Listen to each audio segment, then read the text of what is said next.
Welcome to today's deep dive. We're turning our attention today to a company operating right at the bleeding edge of the artificial intelligence sector, a firm called Rezolve AI. Yeah, and this is an incredibly interesting one to unpack. It really is. On the table today, we have this massive stack of materials to get through. I mean, we're looking at their unaudited financial reports, technical chart data, market sentiment analysis, regulatory filings, and, a very sobering list of risk factors, too. Right, you always have to look at the blind spots, especially in a sector moving this fast. Exactly. So the mission for us today is straightforward but critical, which is that we need to unpack the reality behind the massive hype. We're going to try to figure out if Rezolve AI is laying the groundwork to be this foundational, long-term wealth-building company, or if it is just, another highly volatile, speculative play surfing the broader AI wave. And that is really the single most important distinction an investor can make right now. I mean, the market is completely flooded with companies just throwing the term AI into their press releases just to catch a bid. Right, just to get that bump in their stock price. Exactly. So separating the actual architects of the future from the, let's call them tourists, it requires looking under the hood at both the technology and the raw financial mechanics. Yeah, and to do that, I want you to picture something. If you're listening, think about watching a massive rocket launch. Naturally, your eyes are drawn to the engines. You look at the explosion of fire, the sheer thrust, the noise, the raw power of the vehicle leaving the pad. Right, it's the spectacle. Exactly. That is the spectacle. That is what captures the imagination. But ask any aerospace engineer, and they will tell you that thrust without a highly sophisticated guidance system does not give you a spaceship. It basically gives you a very expensive, incredibly fast, and completely unpredictable bomb. Which is a terrifying thought. Right. You need control protocols and safety systems just as much as you need that raw explosive power. And I think that image is the perfect lens for this entire discussion today. It really is, because for the last few years, the tech world has been completely hypnotized by the engines of artificial intelligence, right? The massive language models, the raw computing power, the billions of parameters. It's all fire and thrust. Exactly. It's all thrust. But the massive global enterprises, the Fortune 500 companies, they are waking up to a harsh reality. They cannot simply strap their multi-billion-dollar operations to an unpredictable rocket. They need safety. They need absolute precision. And Rezolve AI claims to have built exactly that guidance system. Which brings us to the financial reality of what happens when a company successfully builds that system. Because before we even look at the stock price and all the market drama, we have to look at the business fundamentals. Because they are honestly, genuinely staggering. Yeah, the numbers are wild. In just the first quarter of 2026, Rezolve delivered roughly $60 million in revenue. Let's pause and put that into perspective for you. That single quarter of $60 million, it actually exceeded their entire full-year revenue for 2025. Yeah, it's incredible. Beating a previous 12-month total in just 12 weeks is, well, it's the textbook definition of hypergrowth. And management is doubling down on this. They recently reaffirmed their full-year 2026 revenue guidance at roughly $360 million.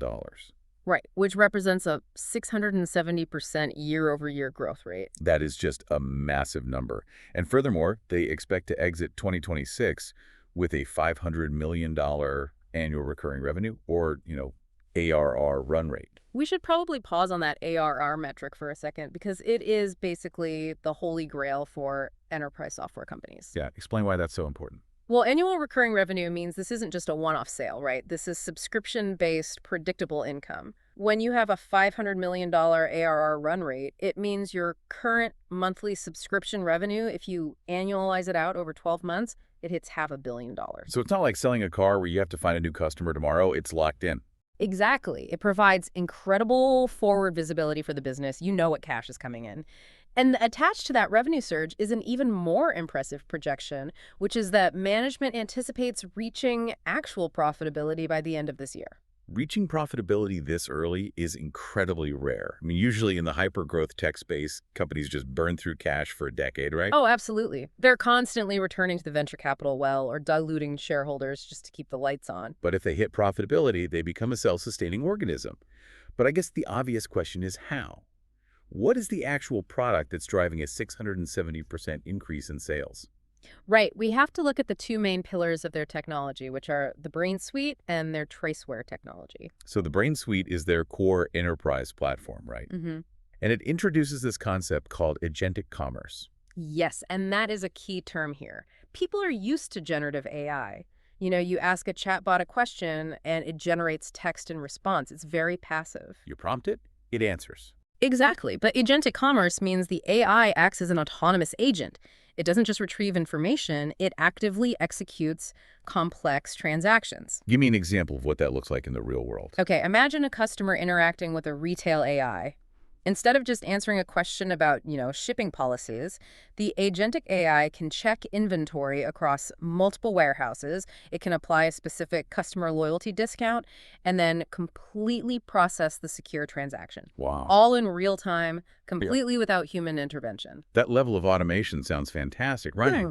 Until you factor in the biggest flaw of modern AI, which is the tendency to hallucinate. Yeah, the hallucination problem is huge. Because language models confidently invent facts. Mm. Like, if you ask a standard AI to write a poem, a hallucination is funny. It's no big deal. Right, it's just a weird poem. But if you are a massive global bank and your AI agent hallucinates a fake interest rate for a mortgage applicant or, invents a fake compliance policy, you are facing a massive lawsuit and regulatory fines.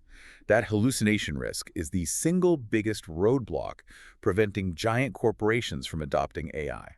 Enterprise clients are completely paralyzed by that legal and compliance risk. I mean, they want the efficiency of AI, obviously, but they cannot tolerate a 0.1% error rate when it comes to financial transactions or legal compliance. And this is where their traceware technology completely changes the equation. Exactly. You can think of traceware as this army of hyper-strict auditors standing between the AI brain and the customer.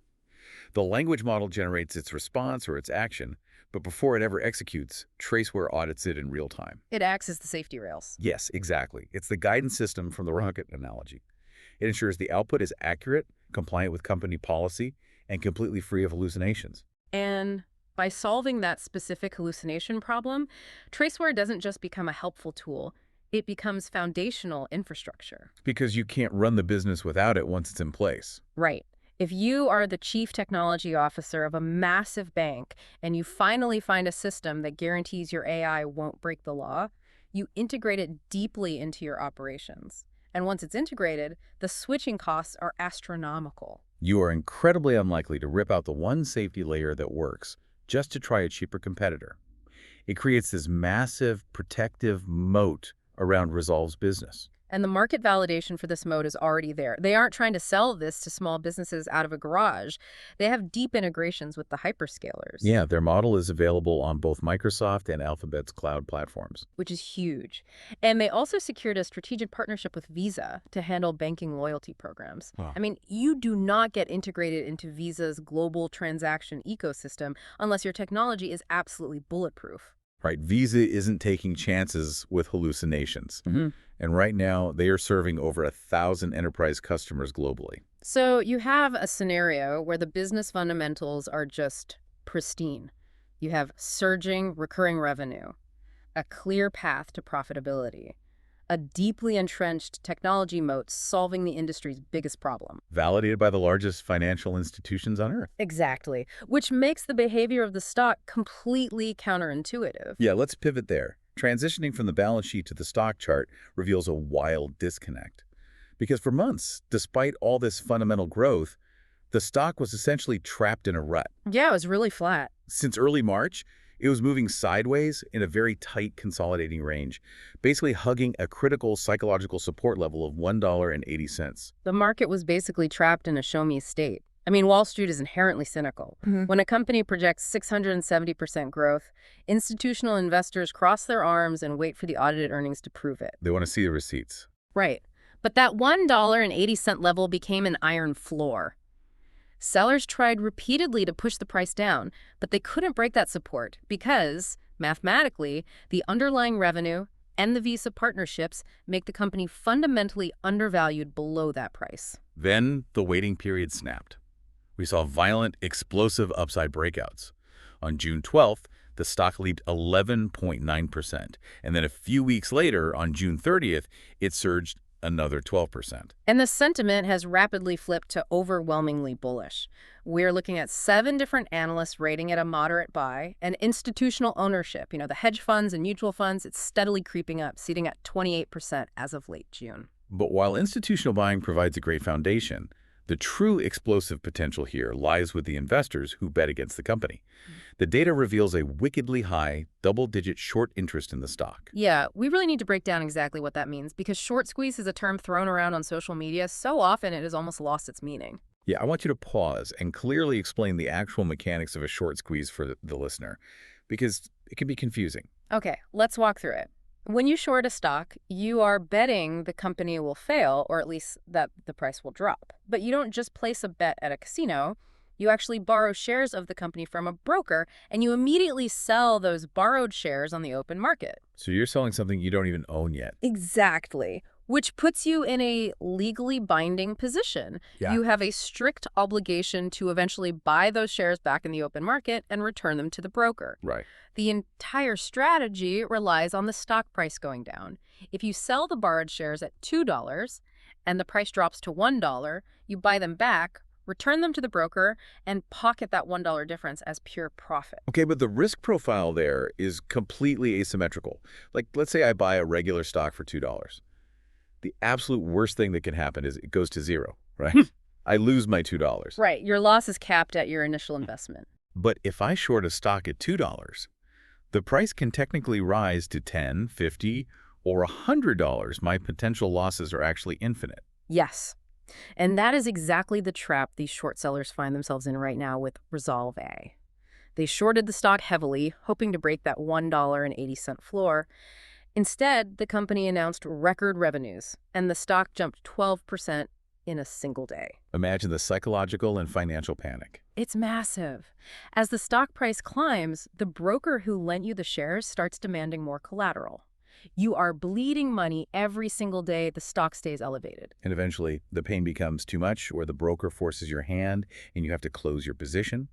And to do that, you are forced to buy shares at the current higher market price. And when you have a massive cluster of short sellers all hitting the panic button and trying to buy shares at the exact same time, that's when you get a short squeeze. Their forced, desperate buying pushes the stock price even higher. Exactly. And that new, higher price triggers margin, calls for the next group of short sellers, forcing them to buy, which pushes the price up again.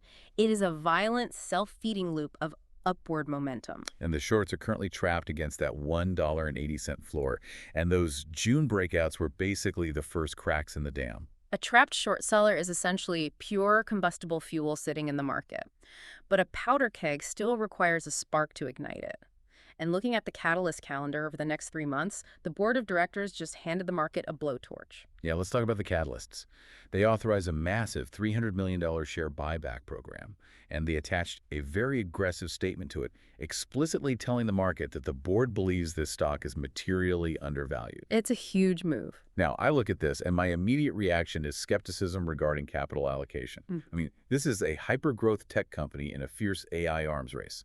Why on earth would you spend $300 million buying your own stock? It's a fair question. Shouldn't every single penny be poured into hiring better engineers or expanding server capacity or acquiring more computing power?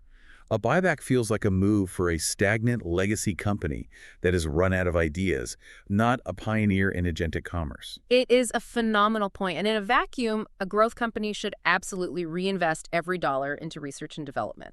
But you have to remember that capital markets are a game of signaling. Okay, so what are they signaling? When a board authorizes a buyback of this magnitude, it functions as the ultimate, undeniable signal of insider conviction. Think about the math here. By purchasing $300 million worth of shares and retiring them, the total supply of shares on the market shrinks drastically. Meaning every remaining share now represents a larger ownership slice of the company. Right, and a larger claim on that $500 million annual recurring revenue. If the insiders, the people who see the daily Visa transaction volumes and the Microsoft integration data, if they look at the landscape and decide that buying their own stock at current prices yields a higher return on investment than expanding a data center. It forces institutional money to pay attention. Exactly. It is the board screaming to the market that Wall Street is mispricing the asset, and the company is going to exploit that mispricing to benefit long-term shareholders. So the buyback is the ultimate catalyst, but it has a specific timeline attached to it. The first major hurdle is legal. They are expecting approval from a UK court for a capital reduction by mid-September 2026. Let's unpack the mechanics of that because it sounds like bureaucratic red tape, but it's actually the key that unlocks the $300 million. What is a capital reduction? It comes down to strict corporate law based on where they're incorporated. A company cannot simply dip into its general revenue to buy back stock. The law requires them to use what are called distributable reserves. Which is essentially recognized cumulative profits, right, to protect the company's creditors. Yes. A capital reduction is a legal maneuver where the court allows a company to convert certain capital accounts, like share premium accounts, into these distributable reserves. So it essentially reclassifies the money they already have. So they are legally permitted to spend it on their own stock. Right. And once that UK court drops the gavel in September, the legal handcuffs come off, and the mechanical, relentless buying pressure of a $300 million corporate purchaser can hit the open market. Right in the middle of a massive short trap. And to compound the pressure, we have the second major catalyst arriving in that exact same September window, which is their first half 2026 earnings report. This will be the ultimate moment of truth for the wait-and-see crowd. If they report astronomical top-line growth fueled by their enterprise backlog, it formally validates the $360 million full-year guidance. You combine an undeniable earnings beat with the legal green light for a $300 million buyback, and you have a perfect storm designed to break the short sellers. And we shouldn't ignore the speculative wildcard they buried in a recent SEC Form 6K filing. Management explicitly noted they are currently evaluating strategic mergers and acquisitions. Oh, wow. So M&A is on the table, too. Yeah.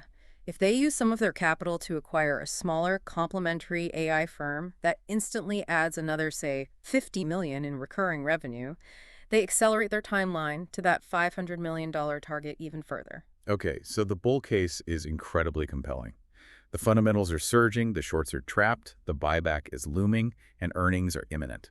But our mission here is to unpack the reality, not just the hype.